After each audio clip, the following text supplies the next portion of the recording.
Namaste everyone, Jai Hind. Welcome to MMK The Eagle View. Please do like this channel, support this channel, subscribe and do share it with your friends and family. Today we are going to talk about a very important topic about America, where US Army Pacific Commander General Charles Finn has given he has addressed a security conference in a place called Halifax in Canada. Halifax International Security Forum is the forum which he spoke about. So when he spoke about addressing the security conference of various Pacific nations who were part of it, right from Taiwan, Indonesia, Philippines and various other countries. So he has highlighted certain points which clearly tells us the way forward as far as US is concerned in terms of how they are going to handle China in Indo-Pacific. Now the past 5 years we have seen a very very assertive and an aggressive China, specifically in the Indo-Pacific region. They have been claiming land, they have been claiming the exclusive economic zones of smaller nations, especially the ASEAN nations. They are in tussle with Japan and they have been firing missiles on the Taiwan Sea. They are infiltrating into the Taiwan's air defense identification zone. It is on a day-to-day basis. So the Air Force is very assertive, their Navy, PLA Navy and even the Chinese Coast Guard, they have started acting like rogues. For example, couple of months before, we have seen a Philippines Coast Guard ship being intercepted by a Chinese Coast Guard. When this kind of scenario happens, there is a protocol which a nation always follows. When the states come into conflict, there are standard protocols which they follow. There are warnings being issued. Now they started firing water cannons on Philippines Coast Guard. Can you believe a country which wants to be a superpower, claims to be a superpower, aspiring superpower, fires a water cannon on a neighbor's naval ship? So that's the kind of assertiveness which China has been doing. Second, China has been continuously enhancing, or I would say rapidly modernizing its forces, especially the Navy and the rocket force. They have been building non-conventional missiles and rockets at a tune where the world has never seen such an armament built up since World War II. And they are also having modernizing their navy in terms of their submarine capabilities, in terms of their destroyer capabilities. They have 450 plus ships now. Technically they are the largest navy in the world as on today in terms of number of ships they have. They do have their own challenges, but the the trajectory which China is going is very very dangerous in terms of stability, especially in terms of stability of Indo-Pacific region. Now General Finn has spoken about US countermeasures against this, out of which a very very important one is that US is going to have a land-based missile defense system in Indo-Pacific. It is going to have intermediate range missiles like Tomahawks and SM-6. This is basically, he has clearly called out there is no words mince. He says he is basically to deter China. So this is kind of a missile wall which US intends to build right in the Pacific region, especially on the eastern side of sea, China, which is basically the East China Sea.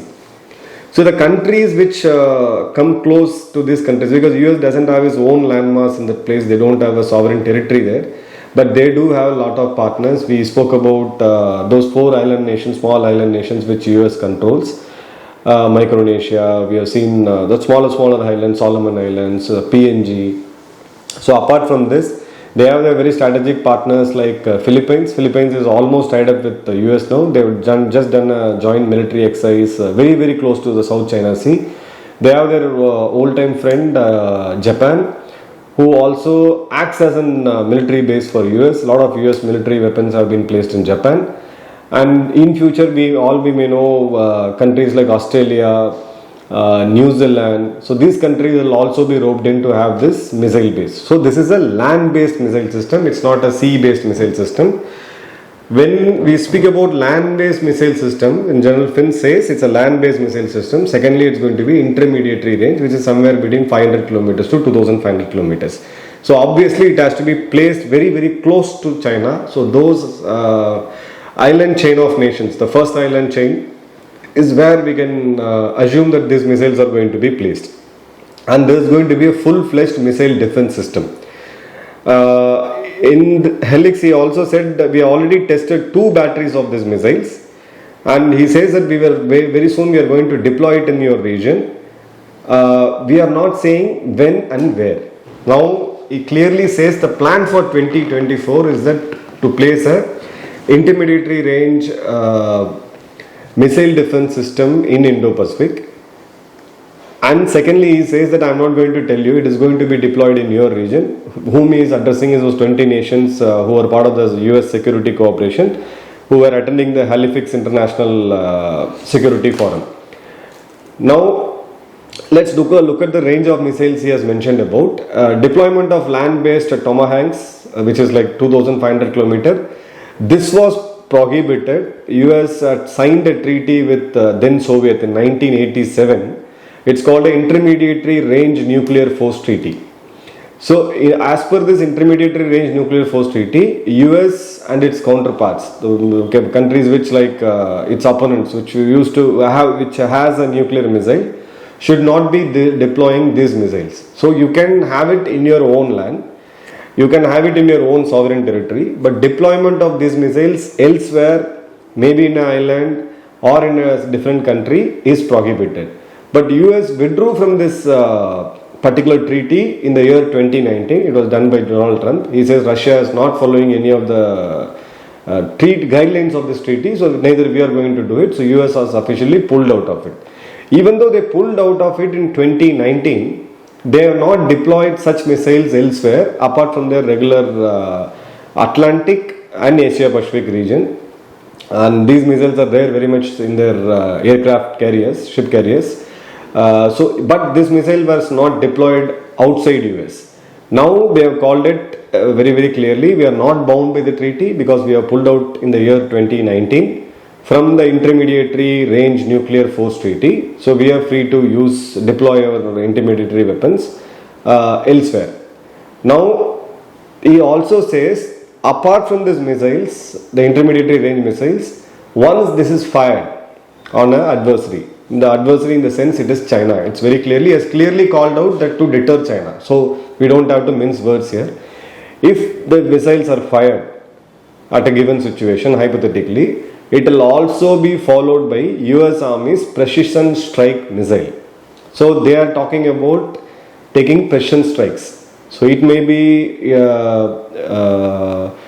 missile battery of China, it may be a nuclear facility of China, it may be a strategic command post of China, it may be anything. But it is definitely going to be a strategic asset inside mainland China, especially in their eastern region. So intermediary range, 2,500 kilometers, followed by a precision strike missile, which is like PRSM, which is like 499 plus. Now the plus can go up to 1000, we don't know really. So 499 plus is the PRSM missile, and SM6 obviously has a 360 to almost 500 kilometer range. So all these missile systems, US has an advantage of firing it from HIMARS. Now HIMARS has been deployed in many countries. HIMARS has been extensively used in many countries, and many of those wars and so-called war on terrorism, these missiles have been extensively used. Now it is just a plug and play. Now they have tested 2 batteries, they are going to deploy it. And they are also going to deploy US Army's precision strike missile, which is PRSM. The missile launching platform is not something new, it is going to be HIMARS, which is time tested, and they have proven launching systems that we can say. And it also says we will continue to have more and more joint military exercises with you. When he means with you, with these 20 nations. So we have seen a series of US naval exercises with Vietnam. They've done a naval exercise with Philippines, with Quad, with India, with Australia. They have been doing it with Japan. They've been doing it with Canada, a lot of other countries. So clearly, as we told in our earlier video, like you can see it in the playlist or we can attach this link in the description. The focus now is clearly shifting to Indo-Pacific. There were two setbacks, or I would say two diversions in between. One was the Ukraine-Russia war, and now the Israel and Hamas conflict. Now, after this, the path for 2024 and above is been clearly charted out by the US military. This is what we want to do, and they have been quite vocal about it. Now, the reasons given by General Finn is rapid expansion of Chinese military capability. Now, China has not been intimidated or not been threatened, unlike Soviet, which had a direct threat of US. US has not been threatening China since almost 2015. But why do you modernize your military? Is to have, to achieve your political ambitions. You don't go spend trillions of dollars in modernizing your military unless you have a threat. Or you have a political objective which is clear. China is almost claiming every possible land, it's theirs. Arunachal is theirs, Ladakh is theirs. They started with the 7-lane, it went to 8-lane, it came down to 9-lane. All the islands are there. It's that medieval kingdom mentality. The king or the emperor will sit in the medieval kingdom, which is Xi Jinping, and all the tributaries will, kind of salute and bow down to the medieval king, the emperor, and they will be paying their taxes. This is a vision of Xi Jinping. He call it in a very diplomatic term called rejuvenating China. We have to, gain the rejuvenate and gain the legacy again. So here it is clear. Now, second is China has been extensively wargaming and they're exercising the cross-strait invasion, which clearly points out Taiwan. You cross the ocean strait and then go and invade. So we have seen a beach landing effort by the Allied forces then, the Battle of Normandy. There are quite good movies which came about this the battle scene, which is like one odd movie like Saving Private Ryan. You can watch the initial 15-20 minutes of the movie. You can clearly envisage what does a military does when they do a beach landing. It's quite a very, very complex operation. So China has been preparing that for quite some time. And the PLA, the People Liberation Army of China, and the Navy, PLAN, and the PLAF, the Air Force, all of them are always in a standby mode.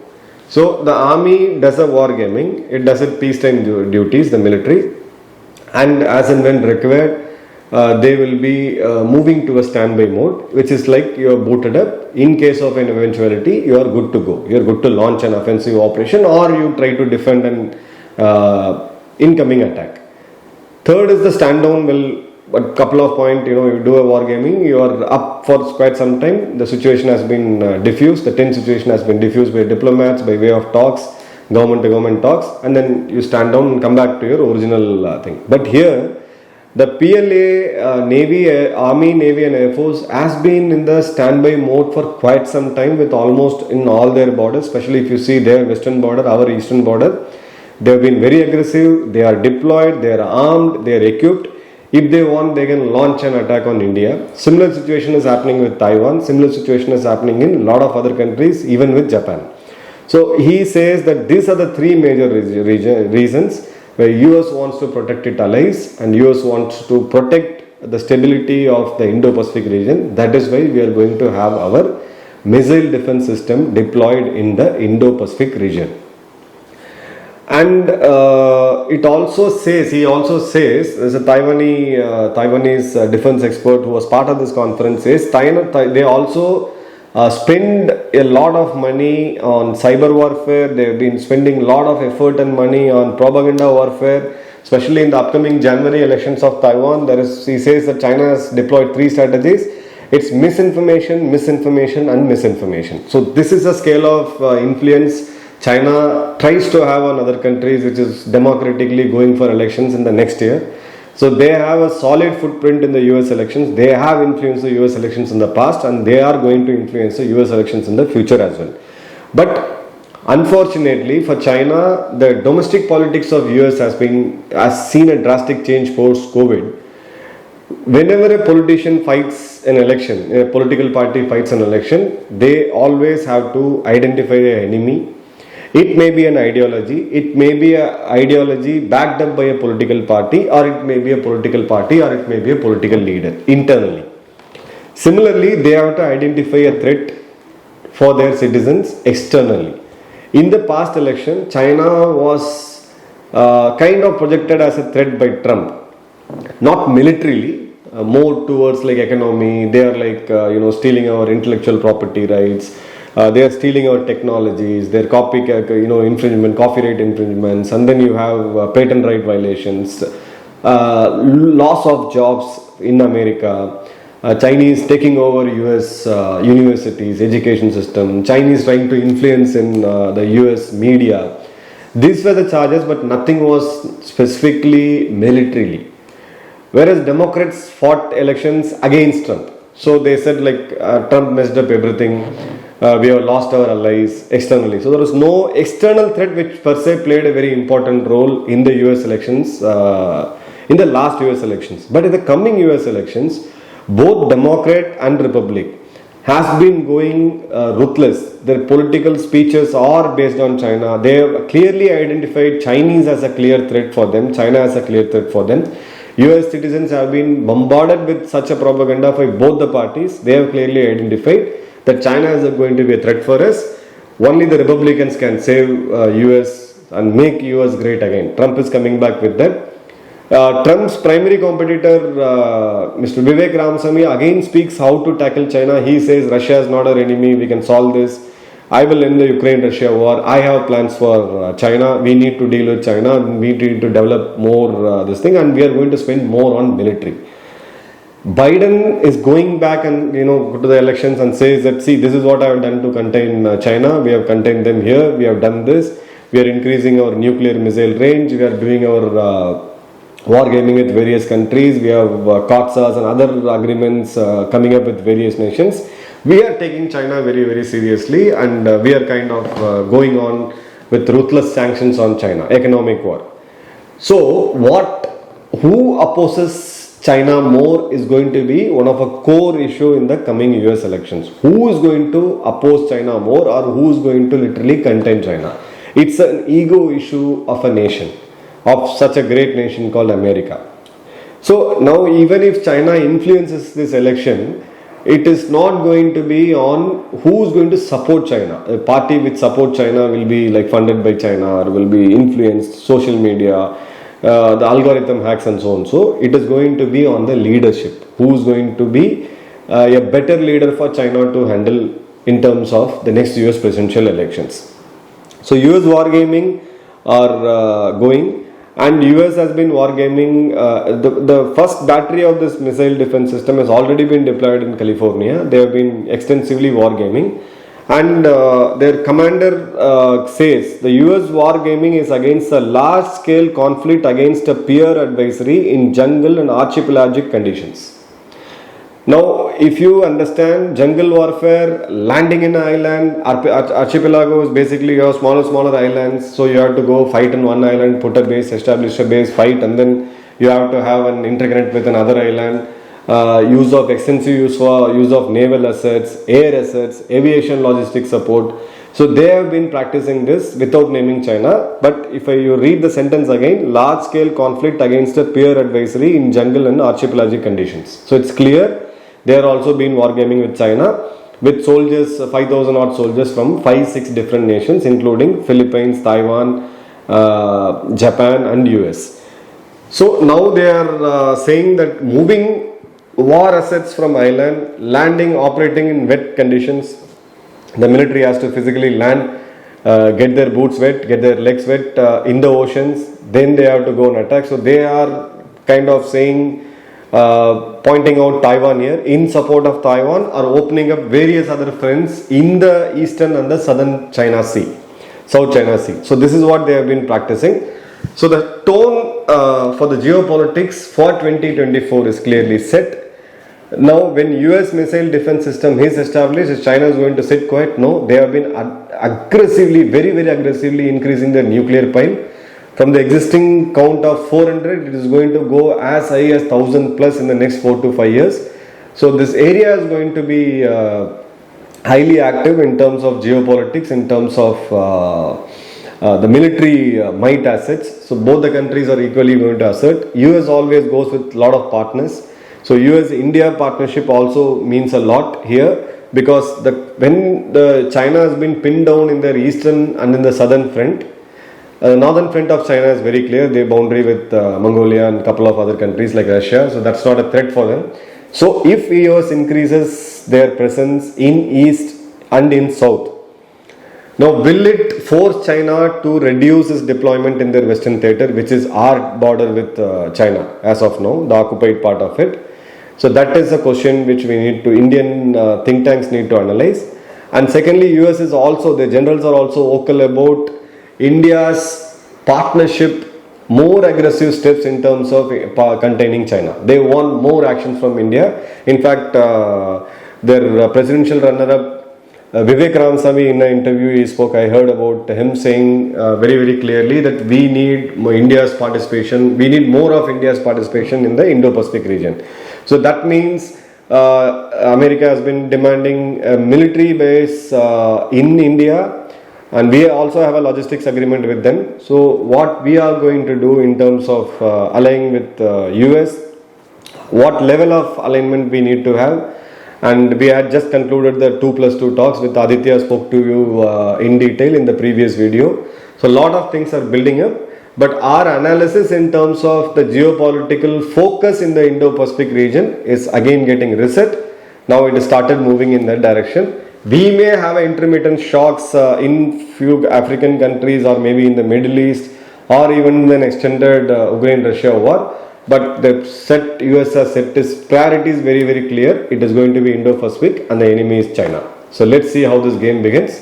Thank you all. Jai Hind.